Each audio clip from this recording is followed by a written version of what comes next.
Josh and Frankie. What a couple of dumb shits.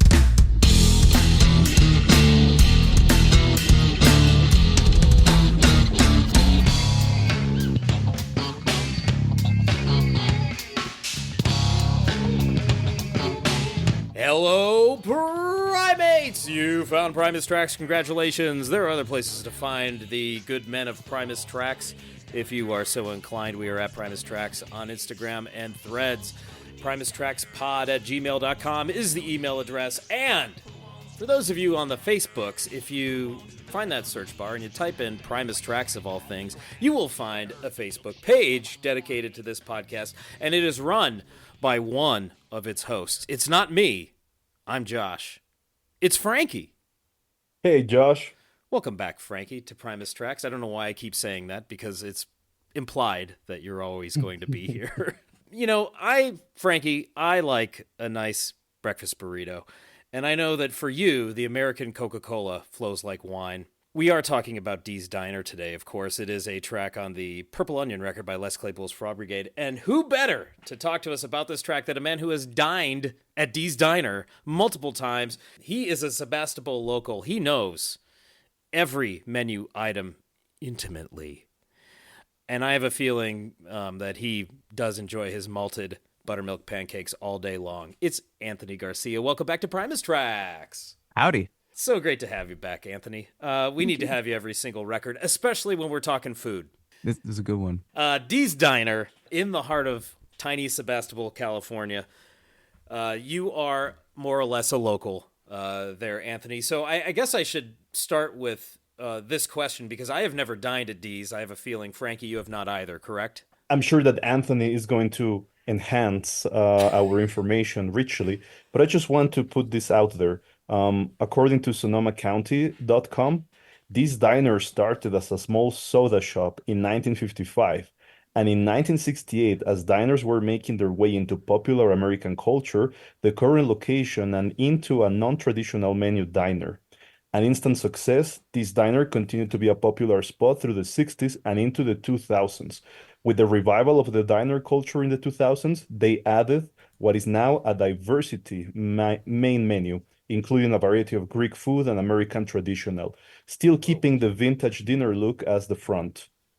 So, based on this description, this diner is a piece of Americana, right? I don't know how long it's been Dee's Diner. That's the thing. Yeah. I know that it's been a diner for a really long time, or at least like a burger joint.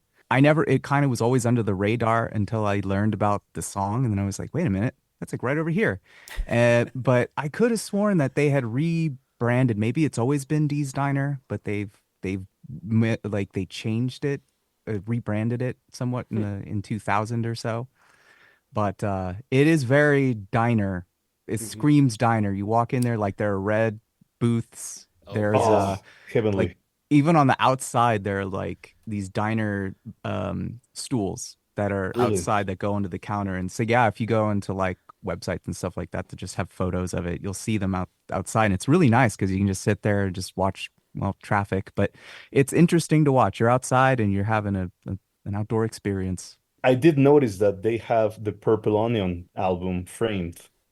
They do. With the lyric sheet. I With don't the know if lyric it's sheet, yeah. I don't know if it's the original handwritten lyrics. I think it's photocopied, but it's there. Right there on the wall for all to enjoy. Yeah, it certainly does have that aesthetic of an Americana throwback diner. Now, I know you weren't there in the 60s, Anthony, unless there's something I don't know about you, but the look of it, certainly from Google Maps and from Yelp photos and that sort of thing, it has that angled architecture and the overhang so that you can sit outside comfortably. Yeah, the color scheme too, as you mentioned. So it does have a lot of those features, retro, throwback, vintage diner to somebody. So Frankie, that sounds like something you would be interested in. Heavenly. What is it about that aesthetic that draws you in, Frankie? The Coca-Cola. Yeah. I see a red booth, and I know there will be ice cold Coca-Cola. Oh, it's the promise of ice cold Yes. American Coca-Cola that draws you to these locales. I see. Anthony, have you ever tried ordering exactly what Les describes in the lyrics? No, I've only ordered a few of them. I'm not like a horribly picky eater. I just know what I would enjoy and what I wouldn't enjoy. I have tried a variety of the items though. I know for a fact the one I have not done was the hula burger Yeah. because I don't think I might have had a bite of somebody's at some point, but I kind of already know where that's going. Like I'm not a huge super fan of a pineapple on savory food items. What do So you like to order when you go to these? mainly the Mel's Magic Burger is kind of the one of the burgers is my favorite one. But really, dude, that breakfast burrito Yeah. is amazing, and the red sauce is 100,000% what makes it actually like incredibly like skyrockets. It's already an Oh. amazing like 100, ranked breakfast burrito. But then when you add that red sauce, I highly recommend too that you get an extra thing of red sauce on the side Of because like course. there's no amount that is going to be satisfactory. You have to have more. Yeah. So you have to like cut up a forkful and then dip it in the red sauce and then have another bite of it. I always order the entire bottle of red sauce at these kinds of Mm. places, and they never hand it over. So yeah, I always get extra Yeah. on my burritos. There's a local place up the street from me, and I always just dump take a bite to open the burrito, dump a huge portion down, take another bite, dump even more. They give me 5 or 6 red sauces because they know me. It's a And this horrible red sauce, waste of plastic, and that's why I asked for the entire bottle. So I have to change my ways in that regard. But dude, if you've they had a got Costco bottle of this stuff, I yes, would yes, be a subscriber. And let me explain this sauce because I mean yes, this is please. something that you can't quite quantify, and we haven't even gotten into the song yet. We're already into the sauce. But this sauce, let me tell you, so it's like this opaque sauce. It's not like a salsa kind of thing. It's also got density to it, so it like Yeah. spreads really well. So like it'll coat whatever Oh, you subject it to. Just imagine that a little bit of like I think there's a little cumin in there, maybe a mm. little coriander, Oh, paprika. that's different. Okay, I like that. Yeah, yeah. So Oh, it's wow. not just your run of the mill hot sauce or whatever. It's So a very it's something I haven't found yet. what's fun with some of those spices is you get the warmth. You don't get heat, but you get warmth and earthiness from Exactly. those. And so that's a nice note on a breakfast burrito. Yeah, it's not gonna, burn your mouth or send you into an inferno like a, 5 alarm thing. Yeah. It's enjoyable. No, it warms your heart and your Mm, esophagus. mm. What are the milkshakes like, Anthony? This is They're a very great. important question because I'm a milkshake Yes. aficionado. Same here. Same Yeah, here. yeah, they're really good. I don't know all the words I can use to describe a milkshake. Are they $7 good? Yes, they are. Yeah, what are you They are getting for very much. $7? Like 32 ounce? The one you have to drive around back and they fill up your car. Yeah, it's just coming with like, a contractor's bucket. Yes. You're like, fill me up. But yeah, I think maybe even it's like one of those things where like they'll sometimes make too much and then they'll give you, your glass Yeah. worth and then they have the metal shaker I thing on the love that. I side because love they're when they like, do that. I yeah, love when they do that. Yeah, that is Yes. heavenly. That was a staple for me when I was a kid. There was a place called Whitey's Ice Cream, and of course, we made all the jokes about that. But they would give you the malt or the shake in the Whitey's cup, and then if you were dining in, they would give you the metal cup with the extra. And so we always dined in so we could get the extra yeah, in our yeah. milkshakes. I don't know how often Mm. they do that, but it's just they're very complimentary with their ice cream. What's the So breadth this of is flavors? I've never looked at the D's menu, honestly, and I know it's published out there. And it's I extensive. is It's it? quite Yeah, it extensive. is. They Wow. got a whole breakfast thing. They've got yeah, all the burgers and they have hot dogs and now they have more like Mediterranean things. Oh, that's right. The Greek thing Yeah, that yeah, Frankie mentioned. That's interesting. I believe it's yeah, under new ownership quite recently. And I yeah. can tell you this because Les Claypool and the Purple Pachyderm Wines just had their car show recently, as of this recording. Yes. I think it was just a few days ago. Visitors to the car show also went to D's because of the Ah, connection, of course. As one attendee put it, they were asking the owner about the Les Claypool connection, and they said, "Oh, I don't even know that guy." So it must be a really new owner. And another person related that the owner, they asked about Claypool and they said, oh, the owner said to me, oh, was he singing this weekend? Because anytime he's out, I get busy.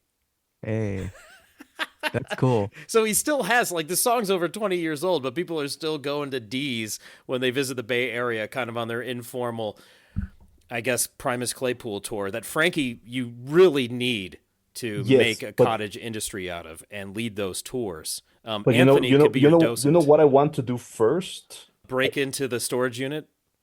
After that, I want to go to this diner, but I will not show up wearing any kind of t-shirt, hat, or indication that I am a Les Claypool fan. Okay. So I'll just grab a booth and then I'll order exactly what Les describes on the lyrics. And I hope that when the waiter or the waitress brings the food to the table, we'll just nod at each other because we know why I ordered that stuff. Yeah. They should just have that as a combo, like, the L special, and then you get that, and everyone starts panicking and running around because it's a lot of stuff, and they're like, oh my God. But yeah, so if you order the Claypool, here's what you're getting, Frankie, and you know what you're getting. But so hopefully they serve it in courses. First, you're getting a milkshake. Awesome. With that, you're getting the breakfast burrito with the red sauce. Then a fried egg sandwich. Awesome. Then sweet potato fries and onion rings. Epic. It says fancy ketchup bendy straw. So are they going to give you a bunch of ketchup to slurp through a straw too? Is that what happens? Cool. I don't know. After that, you get the House Hula burger with the pineapple rings, and then the Caliente burger. Then you can have the hot chilies. Oh, thanks. I'll take them. I love Caliente chilies. And then your dessert, Frankie, malted buttermilk pancakes. Insane. Talk about topping it off with a chunk of concrete. Your stomach will fold in on itself. I also have to say, too, that breakfast burrito is big. So good. if you can just survive the breakfast burrito and you're not already just kind of falling asleep and kind of curled up, I don't know, there should be a prize. That would be kind of cool. Oh, man.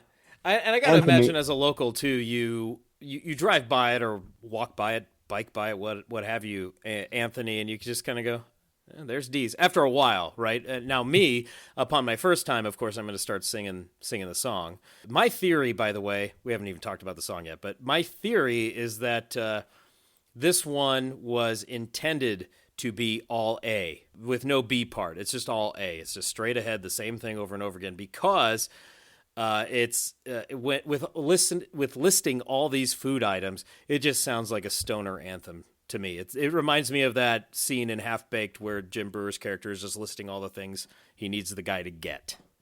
And all the Funyuns. Funyuns. That's why I think it's all A. I think maybe I'm overthinking it because it is just a song about a diner. But at the same time, there have been so many wonderful songs about diners, such as the what's the Arlo Guthrie one? Oh, Alice's Restaurant Massacre or whatever, right? Suzanne Vega has Tom's Diner, which is where they shot Seinfeld. Oh, of course. Yes. Lots of famous diners out there. Yeah. D's, I guess, has joined that pantheon. Yelp has some overwhelmingly positive feedback about these, but many of the reviewers do bring up the price. So does these really set you back quite a lot when you go there? Yeah. It's not a inexpensive place, and it's not fast food. They even say it. They have I think it's on their rug. Like they have a rug on the ground that says "Not so fast food." Oh, that's great. That's their slogan. So they're aware. If you disagree with that, you can wipe your feet on it. Right. So yeah, I mean, think about it. You get a burger. I think that's like $12 or something like that, and then you get some fries with that. That's I don't know. I don't remember how much that is. And then if you get the sweet potato fries, that's another premium. Yeah. That's a standard upsell anymore. And those prices really that you're naming right now aren't too far off from almost anywhere. I might also add a recently newer addition, as far as I remember, is now they offer Neiman Ranch beef, which is a more top of the line product. Yeah. So if you ever order a burger, you will always hear, would you like to upgrade to Neiman Ranch? Neiman Ranch? Neiman Ranch? I don't even know where it is, but it's somewhere. And I I tried it. That the last time I did it, I treated myself. I deserve it. So I went Yep. and I got it, and I gotta say, it was really good. Nice. It was You're good. worth it, But pal. I'm glad you plunked down thank the you. extra bucks for that. But that being said, I don't think I'd have to A/B it to really like tell the difference because it wasn't instantly like, what have I missing my whole life? Yep. I've depraved myself of this marvelous bovine. But yeah, it's good. Well, let's talk about the song. Why not? Thank you for by the way, the virtual tour of Dee's Diner and what Oh we're yeah. missing out. So when Frankie and I make our pilgrimage, Overmash. that will be our meeting place for lots and lots of food, and for Frankie, just an enormous amount of Coca-Cola. Yes. Yeah. Probably going to empty the canisters of concentrate Yeah. there at good old Dee's. It is Dee's Diner, track 8 from Les Claypool's Frog Brigade record, Purple Onion. We have the following artists on this track: Les Claypool on bass and vocals, Fish Fisher of, you guessed it, Fishbone on drums, Gabby Lang on sitar, better known as Gabby Lala, Lonnie Marshall on bass, Lonnie of Weapon of Choice fame, as Gabby was in the band for a while too. Yep. And they opened for Primus a whole bunch. I remember the webcast from '96. Weapon of Choice was one of the openers. No way. Yeah, Huh. and I saw them. I saw them open for. I think it was one of the New Year's at Frog Brigade shows. I think. oh yes, I believe they Yeah. did in the early years Yeah. of the In the Frog early Brigade. aughts. Norwood Fisher on bass, also of Fishbone fame, and Enor on the Yali Tambor, and I know I am butchering that term, but that is the banjo-looking instrument that is actually played with a bow. Mhm. Enor, king of esoteric instruments that most Americans would not recognize. If you look This that was the up, all you find is Enor's references. Like, oh, what has this been featured on? Oh, just Enor played on this record and Enor played on that Yeah, record. And yeah. As far as like American media, that's it, right? You Yeah. got to find Enor to hear it. Otherwise, you're hearing Turkish musicians and compositions, and as we know, those are going to be incomprehensible to the layman. I love that shit though, myself. I love the tonality of those things. So I'll sign up for that all day. This Quite was the first time ever that Gabby collaborated with Les Claypool. That was Ooh. the first time, and of course led to a lot more collaborations down the road. So this is it. This is Gabby's first work with Les, and as I recall, she told us when we talked to her a long time ago now. She said, I think Lonnie just brought her on up with him, right? And Yep. and Les said, "All right, well, plug that, play that sitar. Let's go." And there she was on the track too. All right, Frankie, live history on this one. I am quite interested. It is very extensive, but before we get to the life history, I just wanted to point out something really important, Josh. This diner was actually an official bonus track, so this time it's not a figment of my imagination. This diner was an official live track with the iTunes version of Wales and Woe. That's right. You did get, if you bought the album from iTunes back then, you did get an official live recording of this diner, which we are going to sample tonight because it's pretty cool. Now, the live history for this is quite extensive. It has been performed a ton of times, starting with its live premiere at the Crash Theater in Sacramento on October 8th, 2002. It was performed extensively throughout 2002, 2003 by the Frog Brigade. Then it made a live appearance at the Jammies in 2005 with a very, very peculiar lineup. So that featured Gabi Lala, Joe Russo, Marco Benevento, Mike Gordon, and Phil Lesh. So that was the Jammies Wow. at Madison Square Garden. And a pro-shot recording of this performance is available online. It was also performed by the Frog Brigade in 2005, then by Les Claypool and the Holy Mackerel when that was resuscitated for a lone performance in 2005 as well. And then it became a staple for the Fancy Band, and then it became a staple for the Fungi Band, and it was also performed by the Les Claypool Rat Brigade. and it was also performed by the Holy Mackerel again in 2008, Oh my and it was gosh. also performed by the Les Claypool Super Jam of 2008, by the Fancy Ensemble for Bonnaroo in 2008, and then it was reprised by the Frog Brigade during the last year's tour with a really fun dynamic between Les Claypool and Sean Lennon. Last performance to date took place at the Hopmonk Tavern during the wine party from last year, but it was also performed at other wine parties throughout the years, like 2015 and 2016, and it was also performed by Les Claypool's Bastard Jazz. So this diner is synonymous with a Les Claypool solo performance or otherwise. Yeah, So this is definitely one of his staple numbers. And what makes mainstay. the song really interesting live is that, as it is to be expected, you already threw the word jam out there during the conversation. It is indeed a jam vehicle. You'll find lots of really extended, very long performances throughout the live catalog. But what I look forward to the most with this song when it's performed live is a certain add-on that Les made for the song, which is, of course, not present in the studio recording, which reminds me a lot of Tommy the Cat. What is one of the Hmm. reasons that we all look forward to Tommy the Cat being performed live? Well, besides the fact that it's a fantastic song, that we know that Les is going to play a solo, right? We know that there is Yeah. going to be a really cool and crazy bass part. In the case of this diner, is the same. There's a portion of the live performances where Les just lets loose on the bass. No, he goes crazy all over the fretboard on the Rainbow, or well, nowadays it's being performed on the Pachyderm six-string bass. So that is Hmm. also something that we're going to sample in tonight's performances. And Les doing that reminds me a lot of Tommy the Cat. So I can Yep. see why this song is pretty much a staple from his live catalog. Did you even mention Duo de Twang?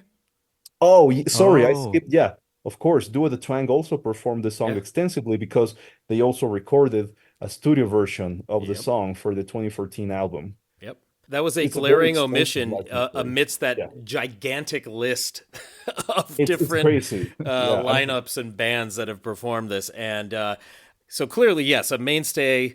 Do we have a number of performances on D's? It's got to be really yeah. high on the we list. we gotta take into consideration that some shows are missing information. Hmm. So based on the set lists that have been collected, Hmm. it rings in at 247 performances to date. Wow. So that's pretty high on the Mhm. list. Yeah. It's Whew. interesting. Yeah, I mean, there could be countless, just like for that car show, for instance, he comes up and you're either going to hear Hendershot or you're going to hear Dee's Diner. It's like Oh, sure. one or the other. If Uncle Sea Monster's playing, you're getting a Hendershot. If Les decides to participate, I believe he did not this time around. Ah, But with yeah, Merv leading Uncle Sea Monster, yeah, I'm always down for a Hendershot. yeah. And apparently, Les is always down for a D's Diner. And I gotta say, it kind of became a live punchline for the hardcore fans, especially the ones that really enjoyed complaining on the internet, because it was played nightly for the longest time. I believe, Frankie, wasn't it often an encore? Often, Yep. yes. So people knew what they were getting for the Yeah. encore. And I think Les even got the message over time, or I would assume that was part of it because on this 2023 Frog Brigade tour when they played Dee's Diner many a night, they worked in commentary from Sean Lennon, and of course it was scripted. Because of that repetition of who wants to go to Dee's Diner, I do. Who wants to go down to Dee's? Me. What did they do? Like 16 repetitions of that, near the end of the tune live. And eventually, Sean would stop saying "I do" and "me," and he'd start saying things like, "Well, I already told you I want to go. Yeah, I'm me. It's me. I did say that. Yeah. Why do you keep asking me that? That Yeah. sort of thing." And that was really funny because it's kind of that meta humor of the repetition or repetitious nature of music, especially that chorus, which you hear quite a bit in 5 minutes on the studio track. As I'm looking at Frankie's live performances, he sent 13 and a half minutes, 11 minutes. You're going to hear it a lot then too. But Long. this one is all A. Man, it's just the same thing for 5 minutes and 45 seconds. I should, though, play. Anthony, you were kind enough to pull the old switcheroo on the reversed intro that brings in this track. And so let's listen closely for any satanic messages.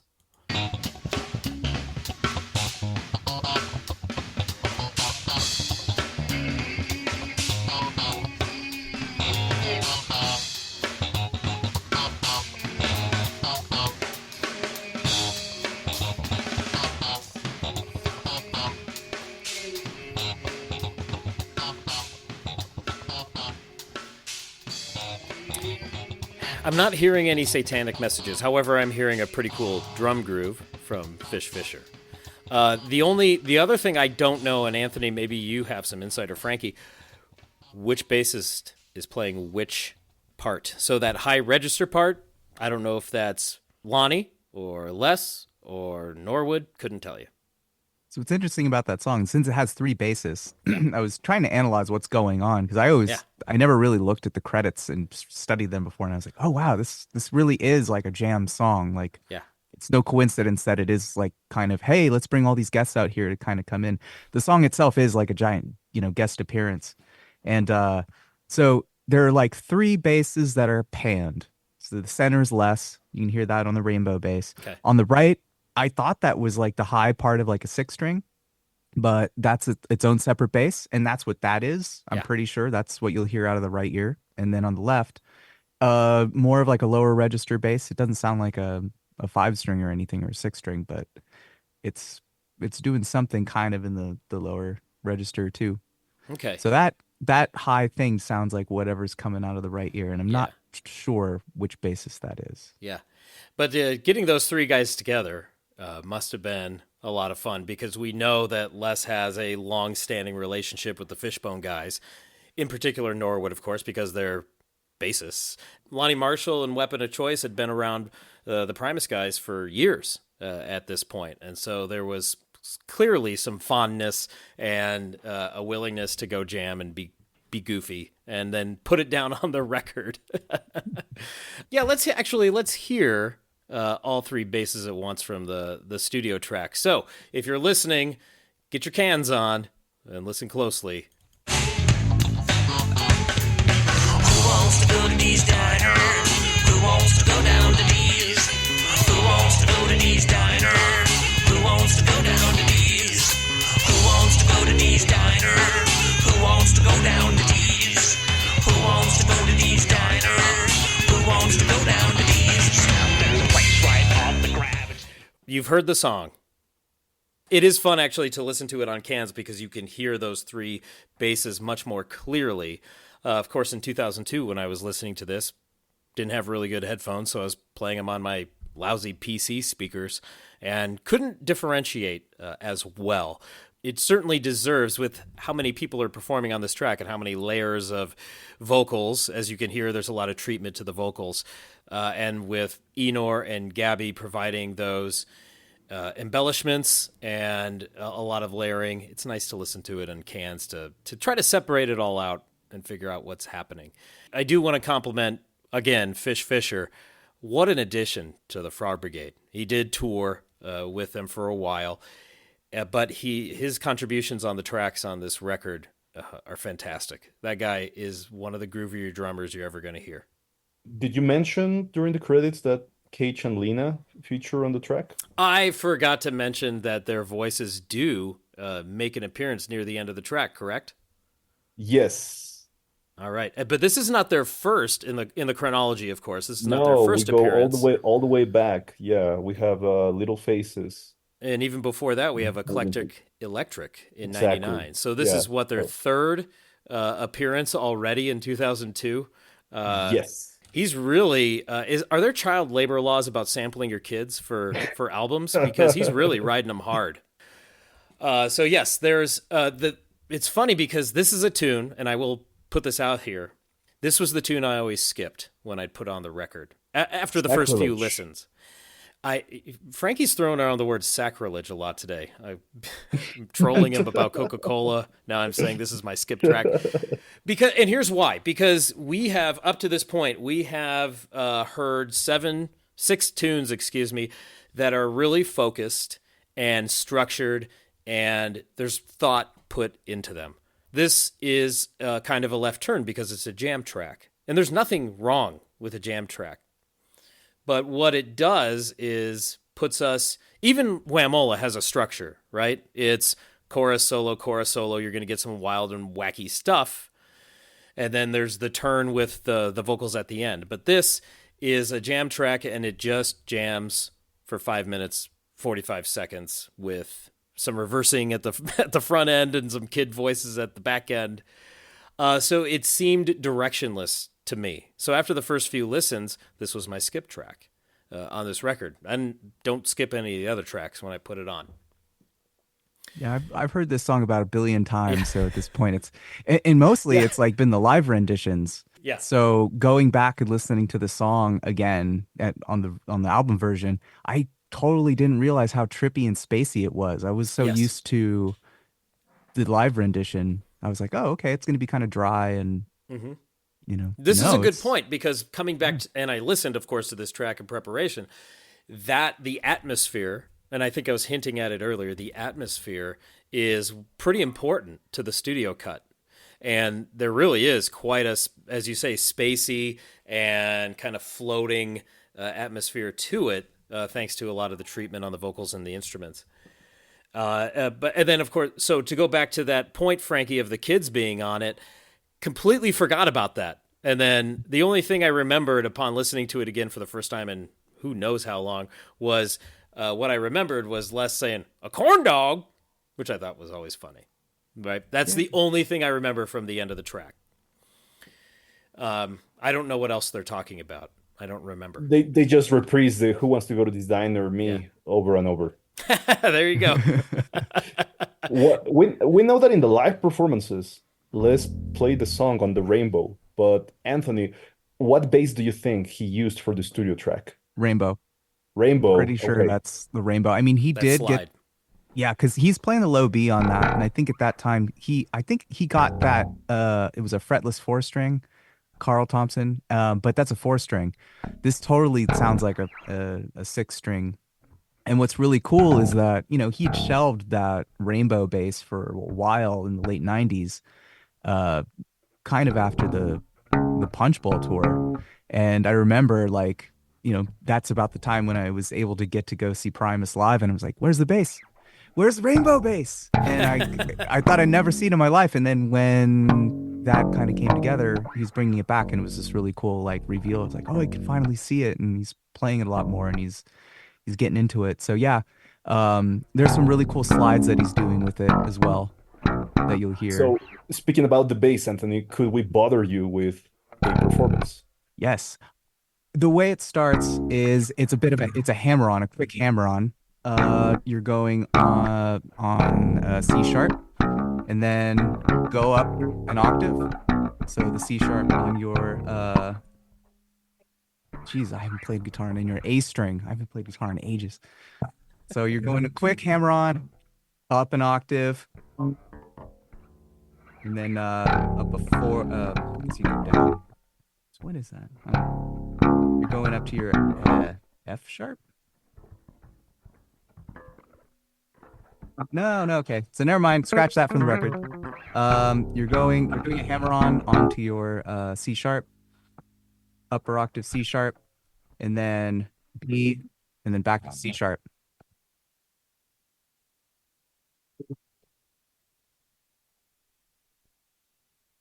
And then that's pretty much it. And then he adds all these little intricate things in between. There's so many different variations because he's just being percussive, or he's throwing in little flares.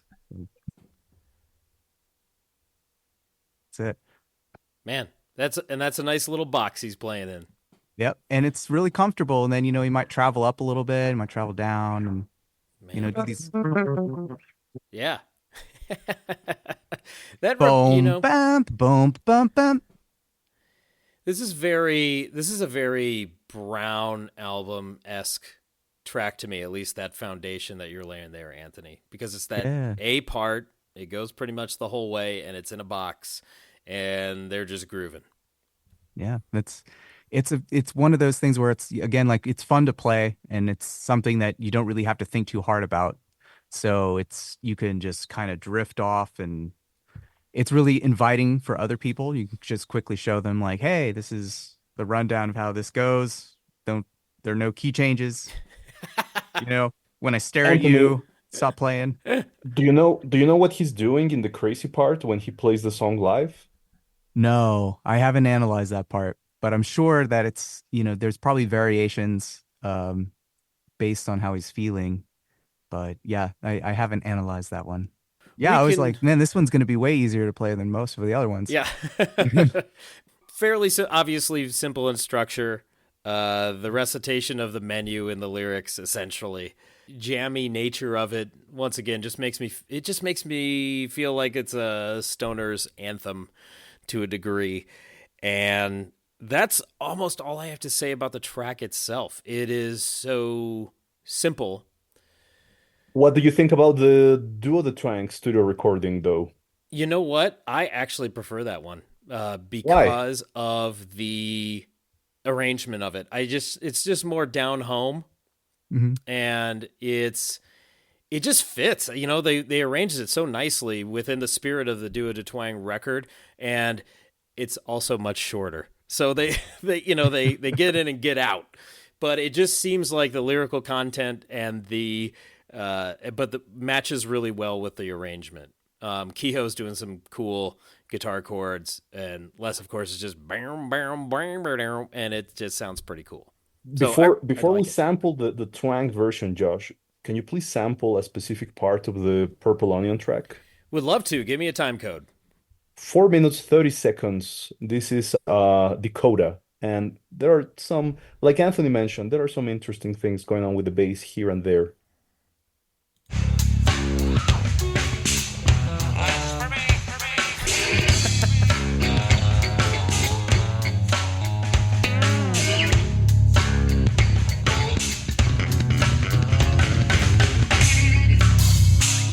That's a standard Claypool move.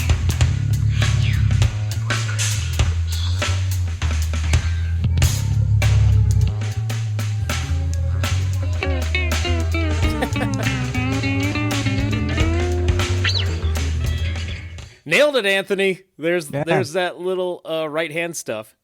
I mean, how could you not like? Also, too, it had been a while since had stepped away from the rainbow bass, so kind of reuniting with it. Yeah, and I actually, had forgotten, and now, Frankie, I know you had mentioned it, but I had forgotten it was whispered. Who wants to go down to D's? With the Yeah. kids. That was so funny.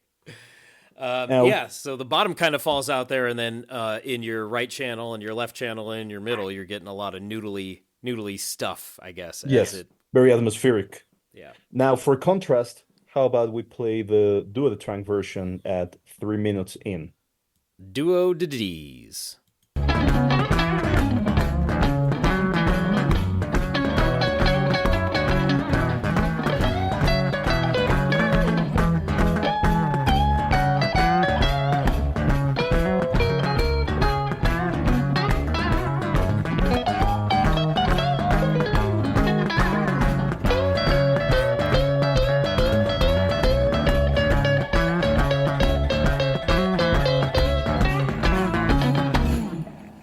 Oh, hell's full of burger. Oh, teriyaki pineapple ring. Yeah, I like that a lot. And that solo is about as close as you'll ever get to hear Claypool playing 12-bar blues, because that's pretty much what it is underneath that solo. But it just sounds so fitting. I love it. oh yeah, Big fan. that's fun. It's a good vibe. Yeah, that's a lot of fun. I like that track on that record. I think it fits great.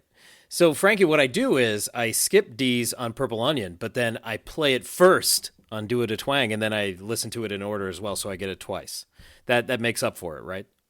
Yeah, I guess it does. Oh, good. So you're not going to set me on fire after this episode. But I would like to know what you think about the Jammies performance. And if you play 9 minutes with 15 seconds, you'll get a pretty cool jam. Have you listened to this one before? Years ago, but Okay. that's cool because I can do a revisit and it'll be like new.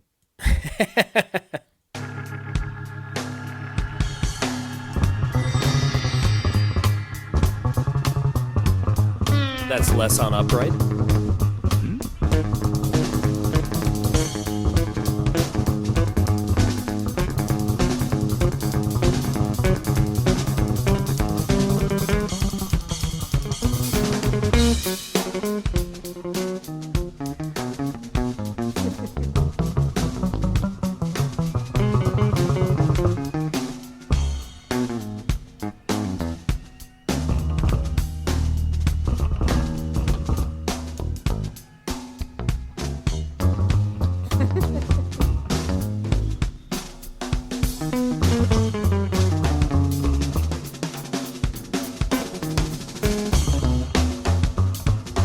That's some nice drumming underneath, too. Very jazzy.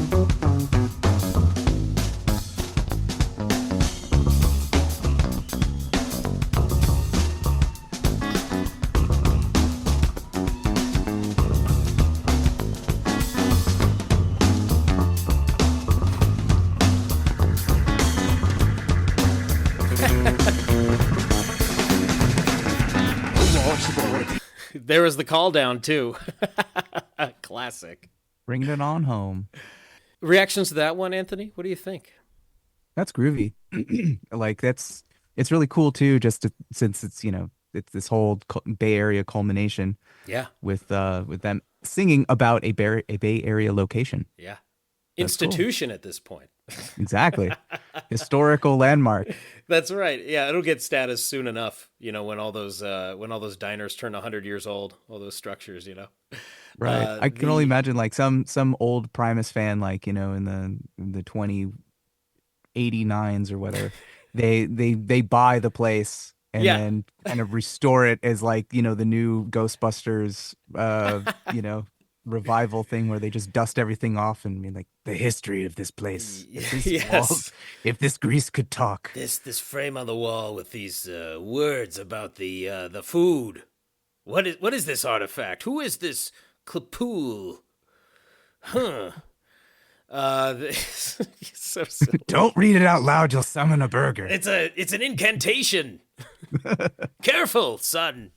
That'll be me, by the way. It's an incantation. I'll be 108 or whatever. Just come around from the corner. It's like, where the hell are you?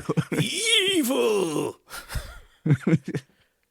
I was cursed to live here forever by Frankie Bernstein because I besmirched the good name of Coca-Cola. I was gonna say something and now it's gone because of that. It was worth it. Okay. That was much more entertaining than the stupid ass thing I had to say, I'm sure. Well, I remember now. And you pointed to this earlier, Anthony. This is an easy, I'm using air quotes, easy tune to model backstage for Phil and the other guys on stage. Just go, okay, this is the riff, and we're just gonna play off of this, and then follow my lead for the solos and whatnot. And and 10 minutes later, they're on stage. Right. I gotta imagine. Yeah. And then, there's a verse here, there's a verse there. Chorus is kind of the same as the verse. Yeah. So just, follow my cues of when I'm going to the mic and. Yep. 16 bars, watch me. But it's beautiful. Like it's a success story because it does have sections. It does have like, the solo section, which is very anticipatory because everyone's like, okay, what's he going to pull out? Yeah. What's he going to shred? And it's a well-written song. It features a lot of things. It checks a lot of boxes in terms of great songwriting. Josh, we pretty much went over the lyrics already, but I do have two questions for you. Okay. They serve their franks on gourmet buns. Do you think this was what Les wanted to live up to with Wamola Wiener? Because if you recall on the episode of where Geddy Lee visits the Wamola Wieners, he does highlight the buns. He says that That's right. they are really fantastic. That's right. Well, if you're going to have a fancy hot dog, you have to have a gourmet bun. You can't get the standard fare from the supermarket. So the quality of D's perhaps spurred the highfalutin nature of a Wamola wiener, which I also haven't sampled. So sounds like I'm going to be eating a lot of hot dogs down there in Sebastopol area. Drink a lot of water. The sodium level is going to be high. What exactly is a malted buttermilk pancake? buttermilk. Are you familiar with buttermilk? Sure. Okay, so the malted part of it is malt is a kind of a sweet-ish, weedy thing, and so malted. You can get like you can get a milkshake. You can also get a malt. So it's this Swedish syrupy stuff, and so the malted buttermilk pancakes tells me they're quite savory, but also quite sweet and delicious. I'm into that. Don't think I've ever had that before. So it's not an ordinary pancake. No, it's not your ordinary pancake. No, sir. I don't think they're like overloading it with the malt to where like you're just eating a bunch of Whoppers, No, yeah, right, yeah. It's not crunching like through that. the pancake. I'm hoping it's But, just a pinch, a little hint. Yeah. And I'm curious about what they then fry the onion rings in if they don't use lard. I'm guessing it's something much lighter so they have that crispiness without being saturated in oil. But yeah, pretty standard lyrics. And of course, the first line, there's a place just off the Gravenstein. That's the Gravenstein Highway that you've traversed plenty of times, Anthony, but also is referenced. Is that the same road referenced in good old Buzzards then? Gravenstein, yeah. Same with Dale Davis. Yep, the Or Dale Davis. that was on the Gravenstein, same yep. road just out of Sebastopol. I guess it's 116 West. The road. Because he it's would- funny because it feels like you're going north, but I think it's 116 West versus 116 East. Interesting. I can't remember if it convention is there. 116 South or North, but you're going towards the coast. And then also the Pachyderm Station's up there too. Same road. Gravenstein, quite the inspirational road for this guy. Yeah. But don't get confused by Google with their voice. They'll call it Gravenstein. You'll be like, where am I? No, we know it's Gravenstein. Gravenstein. Any other lyrical conundrums, Frankie? That's it. Are we gonna hear some Patreon takes on this? So we get to the live cuts? Well, you asked for it, Frankie. It's time.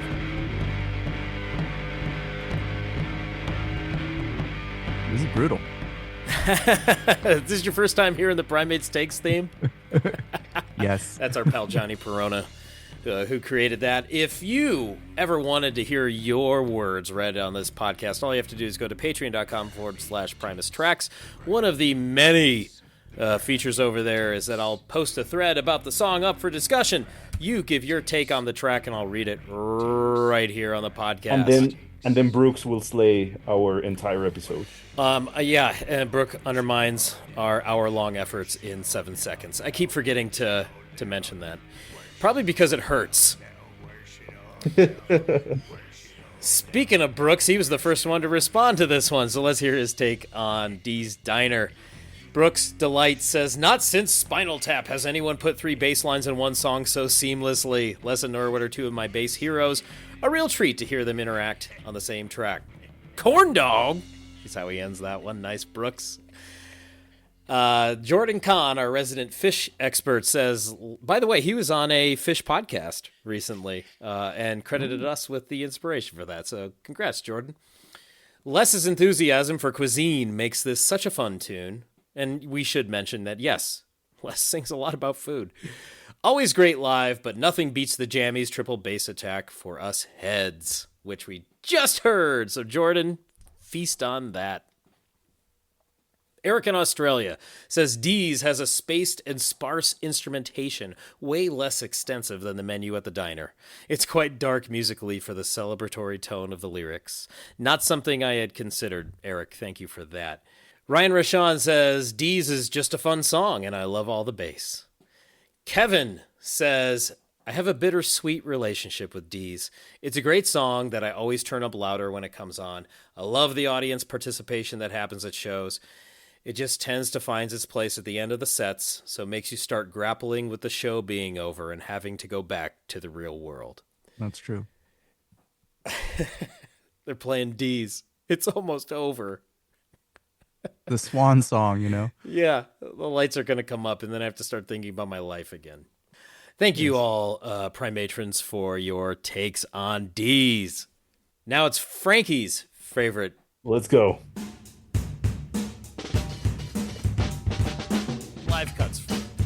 jam vehicle. Live cuts. The jam vehicle. Live cuts.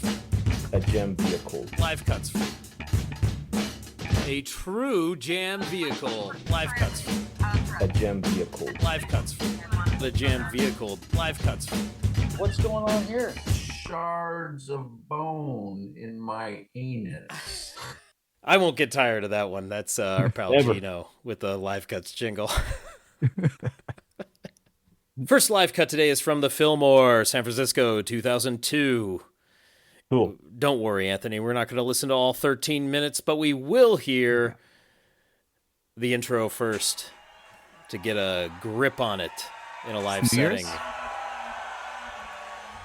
Oh, yeah. This is New Year's, right, Frankie? Yes. I was there. Hey! Hey. Hey. Let's see if you remember this.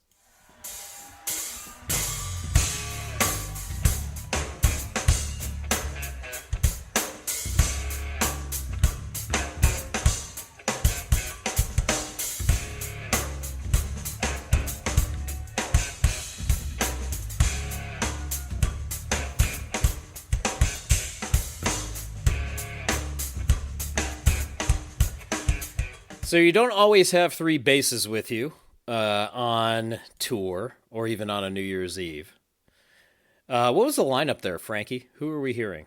It's interesting too because these D's songs are like, I find it really interesting with sports that have overtimes that just keep going. So like hockey and baseball. And if it goes long enough, you're getting a whole nother game after the original game. Yeah. And Dee's Diner kind of provides a whole another song's worth of material on top of the song itself. That's funny.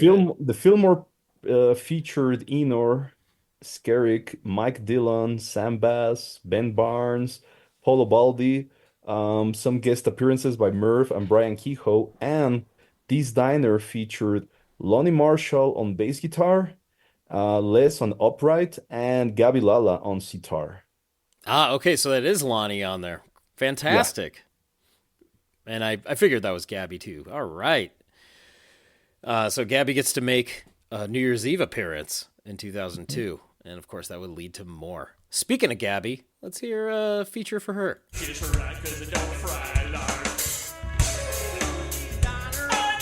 wants to go down to D? Who wants to go to D's Diner? Who wants to go down to D? Who wants to go to D's Diner? Who wants to go down to D? Love that Who strum. wants to go to D's Diner? Who wants to go down to D?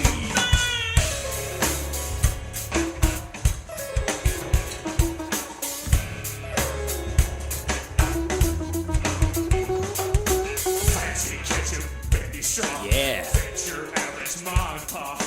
Grab a booth or sit outside. You know, the other thing is hearing Les on the clean mic for these vocals is almost jarring because he's so dirty on the record.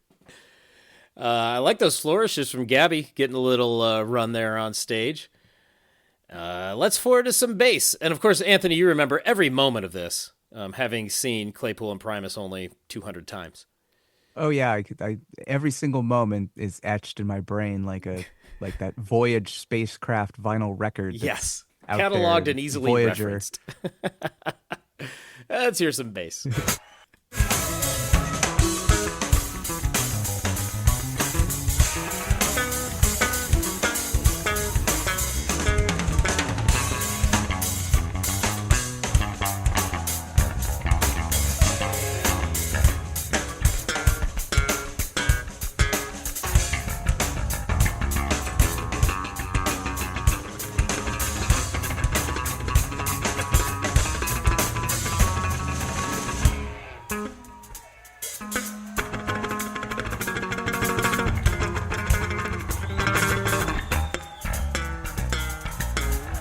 Yeah.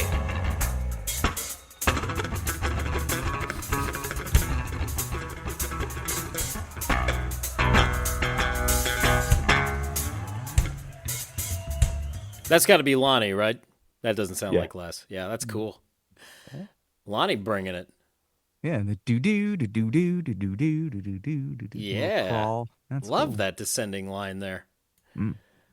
All right, let's hear the outro on this 13-minute rendition of Dee's Diner that Anthony experienced and lived to somewhat remember. Diner? Who wants to go down to Dee's? Who wants to go to Dee's Diner? Who wants to go down to Dee's? Who wants to go to Dee's Diner? Who wants to go down to Dee's? Right symbol. Who wants to go to Dee's Diner? Who wants to go down to Dee's? Who wants to go to Dee's Diner? Who wants to go down to Dee's? Who wants to go to Dee's Diner? Who wants to go down to Dee's? Man!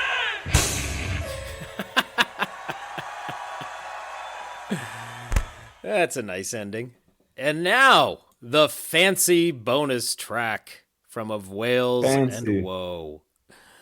We're going to hear some bass from that. Now, if you bought Of Wales and Woe, the 2006 Les Claypool release, on iTunes, as Frankie stated earlier, you received this bonus track in iTunes format. Of course, it is available everywhere in easily digestible MP3 format, and it's probably on YouTube. So if you want the recording, search for Dee's Diner bonus track, or email Frankie. He might send it to you.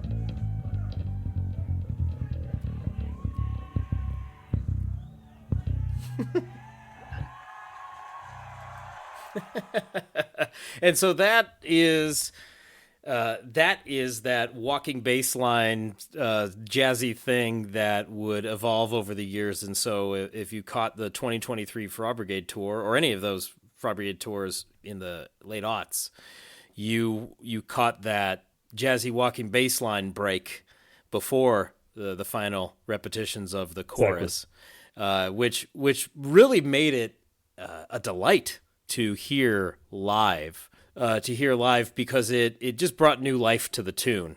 It wasn't just all A with all the same repetitions. You were throwing this curveball, And then you have the up tempo coda with the ride, which is also truly fantastic. yes, the double time. So when they were kicking in with that double time, that was a lot of fun at the very end. Those renditions from last year's tour, fantastic. A lot of fun, really dialed in, and much more complete than what you get on the record.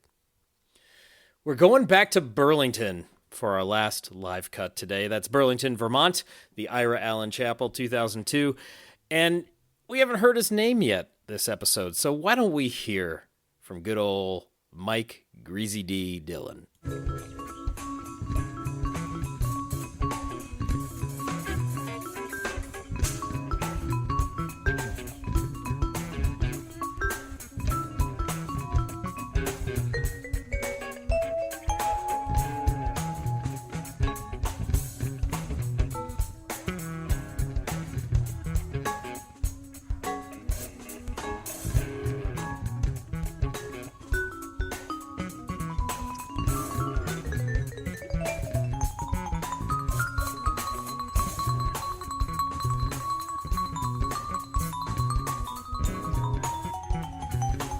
Yeah.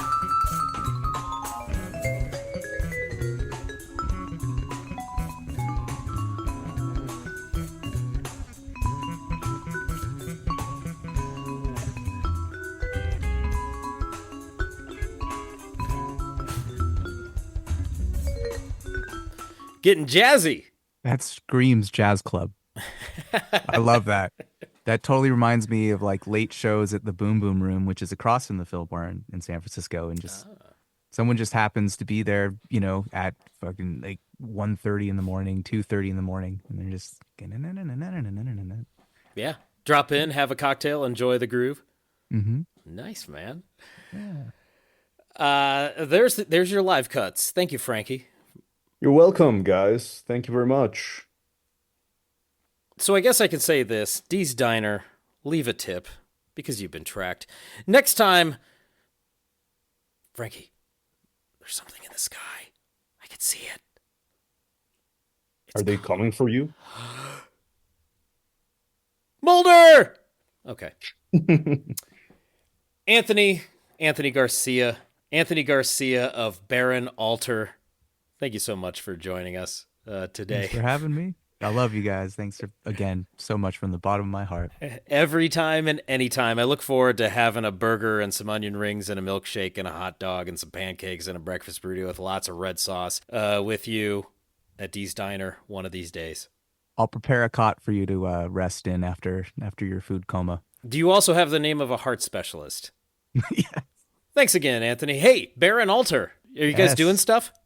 Yeah, we just finished recording, and so we're shopping that out, and then hopefully by next year we'll figure out all the release details, and then we'll go into full promotional mode and start planning more tours. Actually, like, hey, we have a product. Yeah, And then, that's helpful. yeah, buy it. Primates, Primatrons, Frankie fan club members. We'll see you next time.